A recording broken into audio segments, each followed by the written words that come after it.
Hey guys, अस्सलाम वालेकुम। तो आज है रमजान का 20वां रोजा। देखते देखते ये बरकतों का महीना भी अब जा रहा है। वैसे एक बात तो है, रमजान में हम सबके एक टाइम टेबल बन जाता है और अल्हम्दुलिल्लाह सब काम बहुत ही अच्छे से होता है। तो चलो आज बताती हूँ। सहर में मैंने सबसे पहले खाए थे पालक आलू और आज मम्मा ने बनाए थे मसाले वाले आलू विद रोटी के साथ। मैंने कढ़ाई में खाना शुरू कर दिया था। रोटी के बाद मैंने एक कटोरी खाई थी फैनी एंड फिर उसके बाद हमने तहज्जुद की नमाज पढ़ी। हम लोग तो चले गए थे सैर करने के लिए, बाहर नहीं मतलब घर में ही। और यहाँ पे मम्मा कुरान शरीफ पढ़ रही थी और थोड़ी देर हमने सैर करी और यहाँ पे हमें लगा पापा ने रोज़ा नहीं रखना, तो मैंने आटा गूंद दिया।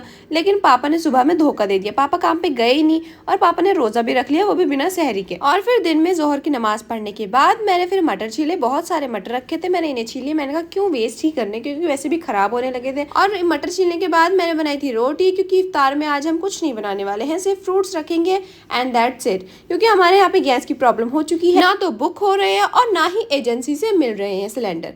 तो इसी वजह से अब हमने सोचा है अब अपने गैस की जो है बचत करेंगे एंड फिर ज़्यादा कुछ नहीं करेंगे जब तक हमारा दूसरा वाला सिलेंडर ना आ जाए। और ये भी ख़त्म हो गया तो फिर हम रोटी कैसे बनाएंगे, तो इसलिए पहले ही सोच लेना चाहिए। फिर उसके बाद हमने इफ्तार करी और हमने समोसे वैसे सोचा नहीं था, बट पापा आ गए थे एंड पापा ने फिर समोसे हमारे लिए मंगवा दिए और मुझे बहुत ही ज़्यादा पसंद है। फिर उसके बाद नमाज़ पढ़ी, नमाज़ पढ़ने के बाद रोटी खाई और फिर यहाँ पे मैं चोरी चोरी इसकी वीडियोज़ बना रही थी। ये देखिए पुशअप्स कर रहा है मेरा भाई। तो चलो आज आपको एक वजीफा बताती हूँ जो फ़र्ज़ नमाज के बाद आपको पढ़नी ही पढ़नी होती है। तो सबसे पहले आपने पढ़ना है अस्तगफिरुल्लाह अस्तगफिरुल्लाह अस्तगफिरुल्लाह अल्लाहुम्मा अंतस्सलामु व मिनकस्सलामु तबारकता या ज़ल जलाली वल इकराम।